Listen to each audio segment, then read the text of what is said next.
Olá, irmãos, tudo bem com vocês? Então, hoje nós iremos gravar mais um vídeo contando a história de mais uma irmã. E começa assim. Meu nome é Maria Isabel e essa é a minha história.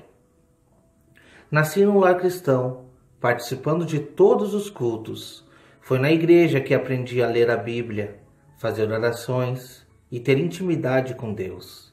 Sempre ouvi que ali estava toda a verdade e que nossos pastores deveriam receber todo o respeito, pois eram toda a autoridade escolhidos por Deus. E assim tudo o que diziam vinha direto de Deus. E não podíamos questionar nada, só aceitar. Sempre acreditei muito em Deus. Ouvia as histórias dos nossos antepassados e sonhava com um dia que iria para o céu. Com toda a força do meu coração, acreditei que estava com toda a verdade. E agora precisava passar para os outros e também aos meus filhos, pois queria que todos obtivessem a salvação. Ao lado de minha irmã, levantamos uma igreja. Ali eu fui nomeada como líder daquela igreja. Cada dia mais envolvida, Deus começou a me preparar para um grande acontecimento que estava prestes a acontecer. Comecei a observar que para liderar a igreja tinha que vê-la como uma empresa, fazer com que os membros sentissem que ali era uma grande família, panfletos, cobrança de horários dizendo que não chega cedo, e se não chegasse cedo perdia as primeiras bênçãos, e fazendo com que todos participassem com seus dízimos e ofertas. Era sincera e acreditava em tudo que pregava, e sempre orava a Deus que nunca me deixasse fora dos seus planos e seu povo. Que se um dia eu viesse a me desviar, que Deus me trouxesse de volta, que sondasse meu coração, pois sempre o amei. Neste meio tempo, meu esposo vinha falando que tinha algo errado com a doutrina da Igreja Adventista do Sétimo Dia, pois a Bíblia falava que Jesus entrou de uma vez por todas no Santo dos Santos. Não dei ouvidos, pois depois de muito orarmos e estudarmos juntos em lágrimas, falei para ele que ali onde estávamos era tudo perfeito e se tinha falhas eram as pessoas e não a doutrina. Então meu esposo falou para o meu genro e irmã e eles, para provar que meu esposo estava errado, foram estudar. E quão grande foi a surpresa deles ao verem que o meu esposo estava certo na sua interpretação. Então eles resolveram estudar as outras doutrinas, além desta do santuário, e cada dia a surpresa aumentava. Descobrimos que a igreja estava totalmente errada. E cada estudo eles se maravilhavam e me convidavam, mas eu não dava importância. Afinal, eu já sabia tudo e precisava liderar aquele povo. Um dia, minha irmã falou para um membro da igreja sobre os estudos que estava fazendo e disse que tinha tudo anotado. Então ele pediu emprestado suas anotações para fazer o estudo. Ela, muito feliz com o interesse dele, emprestou e aí tudo começou a acontecer. Aquele jovem levou para os líderes da igreja e não demorou para chegar na associação. Minha vida estava prestes a mudar. E em resposta às minhas orações, Deus estava me tirando daquele lugar com mão forte, pois sabia que por mim mesma jamais sairia. Então, quando estava prestes a fazer um pequeno grupo na sexta-feira, já em casa, sem imaginar, chega o pastor e me diz que eu não faria mais os meus pequenos grupos e que cada um que entrasse ali seria excluído da igreja. Ficou anotando os nomes no meu portão e impedindo as pessoas de entrarem.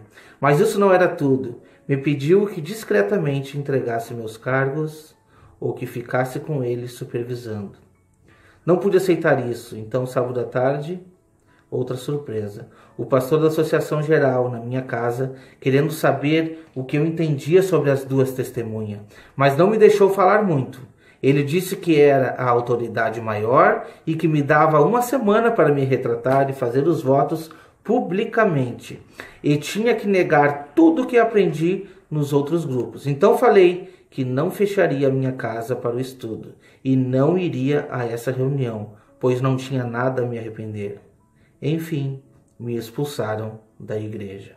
Chorei muito, pois ainda não entendia o porquê, mas meu esposo continuava a se reunir e me falava de tantas coisas que era tão diferente do que aprendi. Eles resolveram fazer esse pequeno grupo em minha casa. Então, no começo, ouvia de longe, mas tudo parecia ter sentido. E alguns meses depois, já estava introduzida nesse grupo, maravilhada com tudo.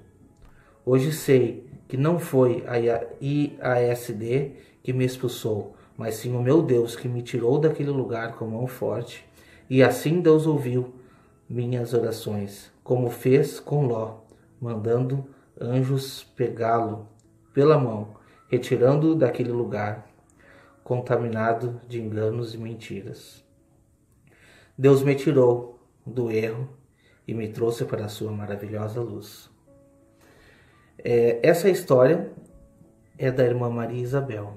A irmã Maria Isabel, que é minha tia, é uma pessoa muito querida, muito esforçada, muito dedicada, por muito tempo liderando aquele grupo, aquela igreja,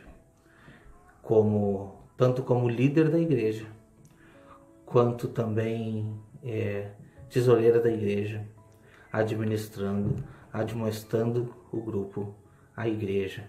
E tudo isso se passou no meio de toda essa turbulência em que também fiz parte, né? Uma situação não fácil, nada fácil. Hoje, de certa maneira, nós entendemos por que tudo isso veio a acontecer. Porque era necessário que entrássemos nesse deserto, né? Um caminho muitas vezes sem volta, sabendo qual é o fim de todas as coisas. O fim de todas as coisas é a volta de Cristo, aonde Ele reunirá dos 4 cantos da terra o seu povo aonde foi espalhado, e dirá, no mesmo lugar que se diz, vós não sois meu povo, então se dirá, vós sois filhos do Deus vivo. Para terminar, eu gostaria de ler aqui uma passagem que está no livro de Hebreus. Diz assim, Hebreus 10, no versículo 32. Lembrai-vos, porém, nos dias anteriores, em que depois de iluminados, sustentastes grande luta e sofrimento.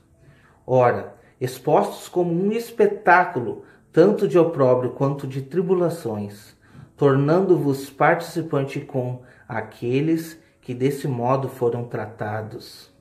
No versículo 35, não abandoneis, portanto, a vossa confiança, ela tem grande galardão. Com efeito, tendes necessidade de perseverança, para que, havendo feito a vontade de Deus, alcanceis o quê? A promessa. Porque ainda dentro de pouco tempo, aquele que vem virá e não tardará. Todavia, o justo viverá pela fé. Como anda a sua fé? Como anda a sua vida? Como você tem atravessado esse deserto? Está sendo fácil? Está confortável dentro da igreja de 4 paredes? Está tudo bem? Está tudo certo? Está confortável a tua vida? Não está sofrendo perseguição? Cuidado, cuidado. Porque todo servo de Deus tem de ser provado, tem de ser perseguido. E irá sim atravessar um deserto. Porque ali Deus vem a sós e fala ao seu coração. A nossa vida não tem sido fácil. Não é fácil defender o Evangelho. Quem disse que seria fácil? Mas nós sabemos em quem temos crido. Nós sabemos o nosso galardão e a nossa vitória. Não é desse mundo. Não é nesse mundo. Mas primeiro, temos que viver nesse mundo. Não viver em luxúria. E sim viver carregando a cruz. A coroa não é de ouro, é de espinho. A coroa é de espinho, meu irmão. Essa é a coroa que nós temos que usar. A vestidura não é de linhos finos e nobres. Não, é pano de saco. É ali que a gente reconhece que o nosso exterior não presta. É ali que a gente reconhece o quanto somos dependentes de Deus. Essa foi só mais uma história. Você está convidado agora para mandar a sua história aqui no e-mail que está sendo colocado abaixo. Mande aqui a sua história de conversão, sua história de bênção, como Deus tem te abençoado. Nós iremos ler aqui com o maior prazer a sua história e venha se juntar a esse grupo que sim, está sofrendo, está padecendo, mas está recebendo da fonte divina, direto de Deus, as suas mensagens, sem intervenção de doutrinas de homens.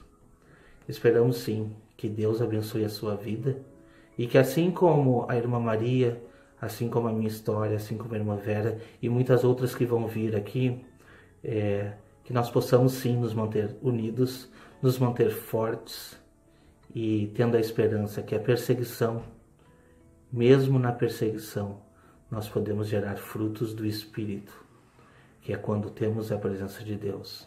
Espero então que Deus abençoe a sua vida e que esteja sempre com você.